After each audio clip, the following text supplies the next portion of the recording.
Lijep pozdrav svima. Vama se zahvaljujem koji ste došli na ovaj workshop.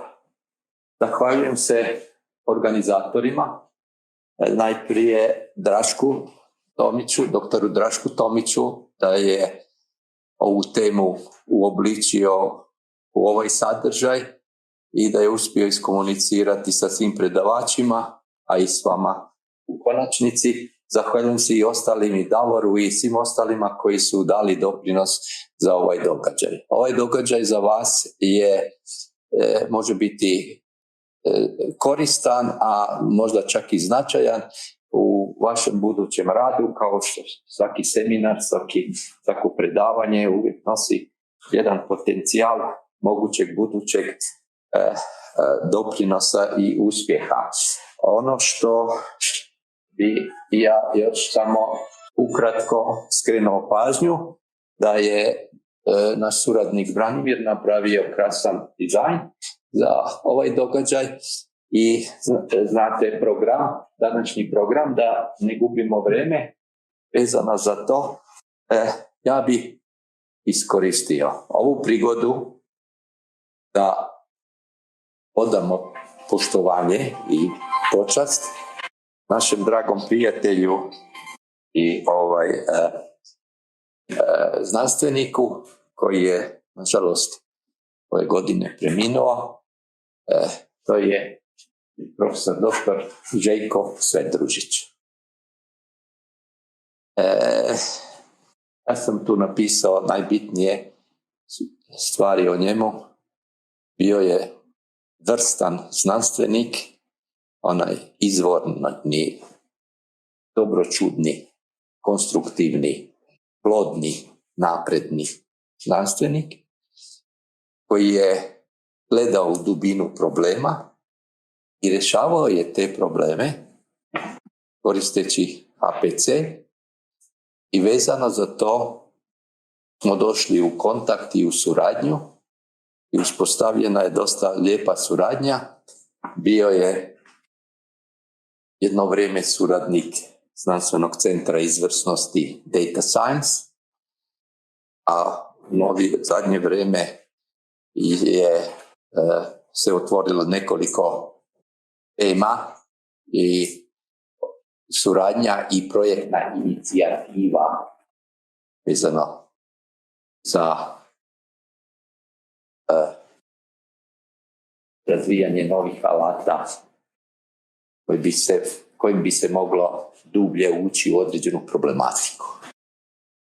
Dozvolite da iskažemo mu poštovanje ovim događajem i da se sjećamo ga dugo kao dobrog znanstvenika.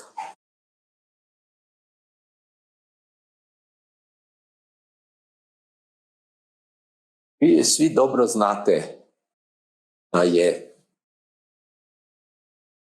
high performance computing, dakle računarstvo visokih performansi, od 2000. godine, kad je prvi klaster stvoren i kad su se počeli računala spajati, gomilati virtualno, pa smo došli do novih distribuiranih računalnih sustava koji su nam otvorili vrata za novu tehnologiju znanosti.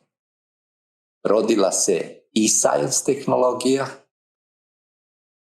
na kojem smo započeli prije 15 godina dizanje razine i kvalitete znanstvenog stvaralaštva. Nakon e-science-a došla je era kroz big data, došlo je do takozvane podatkovne znanosti, do data science-a s kojim danas stvaramo znanost. Nema znanosti danas bez tehnologije i bez snažnog računalnog pozadinske podrške. Jer živimo u jednom vremenu kada Zapravo tehnologija upravlja sa napretkom, daje podlogu i osnovu i platformu i alate za znanstveno stvaralaštvo i dolazimo do fazu kada će se roditi samo oplodnja, tehnološka samo oplodnja znanosti. Dakle, jedna sasvim nova era nam dolazi. Nakon data science-a jedna nadgradnja, dodana tehnološka platforma ili okruženje ili ono kako se to danas zove ekosustav. Rađa se novi znanstveni ekosustav. A to se dešava uvođenjem umjetne inteligencije u sve moguće znanstvene procesne tokove i alate. Dakle, ta transformacija je ona nova, značajna, probitačna, vrlo agresivna i tu se stvaraju bitne promjene koje nama određuju sutrašnjicu. I u znanosti, i u društvu, i u gospodarstvu, a i u cjelovitom življenju. Taj novi ekosustav je na pragu i nama znanstvenicima je zadaća da otvorenim očima motrimo i doprinosimo kontroli, upravljanju i korištenju tih novih elemenata u tom novom ekosustavu. Ne smemo zanemariti sve činjenice, sve pozitivne i negativne implikacije.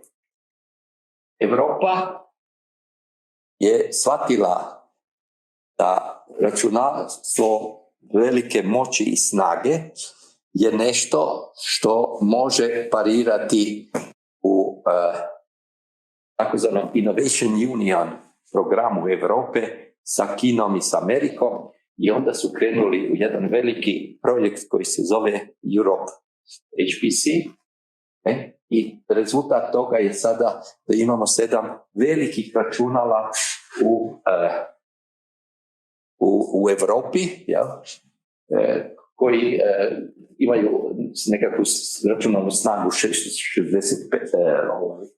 petaflopsa. Dakle, to je poprilična snaga i ono što je nama drago i simpatično je činjenica da jedan od tih super računala je blizu nas, da se nalazi u Sloveniji, u Mariboru. Govorimo o Vega super računalu. Nama je ovdje naša draga kolegica Violeta, koja radi u Izumu kao HPC developer inženjer i ona će se isto obratiti vama sa predavanjem. Mi smo se dijelom oslonili na to računalo, međutim moram vam istovremeno reći da u Hrvatskoj je nastala jedna vrlo zgodna situacija, a to je da je završen ZOO projekt. ZOO projekt je doveo zapravo u operativu kroz instalaciju novih računalnih sustava, među kojima je jedan koji se zove SUPEK. Nama vrlo drago zato što je SUPEK prva 3 slova super računala, nego zato što je SUPEK osnivač ovog instituta i jedno krilo ovog instituta je nazvano SUPEKovo krilo. To je isto resurs dato nama na raspolaganje, vama na raspolaganje za oplodnju, ubrzanje, akceleraciju vašeg znanstvenog rada. Dakle, HPC je ništa drugo nego akcelerator znanstvenog istraživanja. I dozvolite da još najavim ukratko okrugli stol koji će biti na kraju.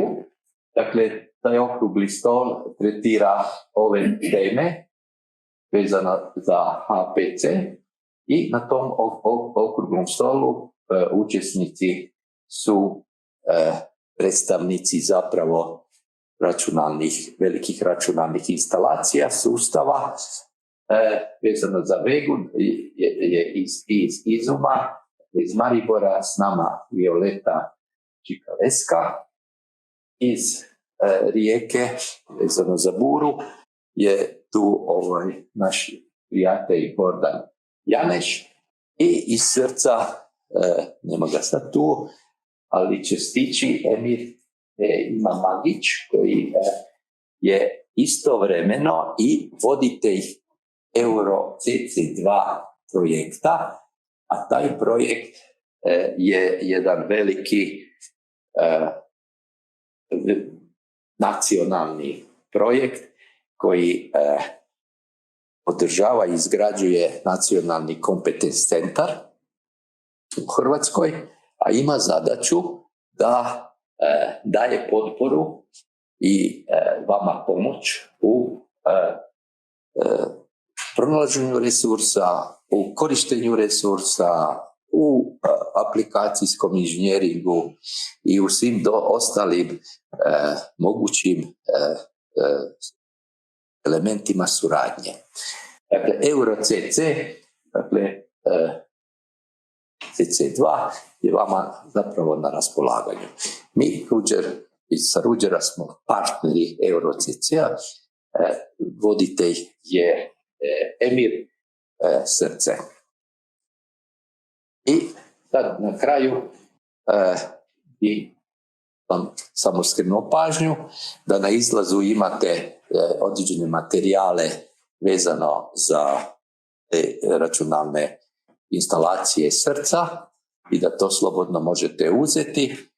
A sa moje strane podrška i poticaj u svakom pogledu, ali nije to samo sa moje strane, nego je to sa strane Centra za informatiku i računarstvo, koji sad već 23 godine radi na nizu europskih projekata vezano za HPC, daje podršku znanstvenicima i gospodarstvenicima u korištenju HPC-a. HPC više nije samo dobrobit znanstvenika. Otišao je HPC i u gospodarstvo kod stvaranja inovativnih proizvoda, takozvanih smart proizvoda i inovativnih servisa. Iz te strane HPC se širi i ulazi svugdje gdje se radi kvalitetan posao. Evo, sa te strane želim svim polaznicima uspješno i korisno napredovanje u znanju i primjeni HPC-a. Hvala lijepo.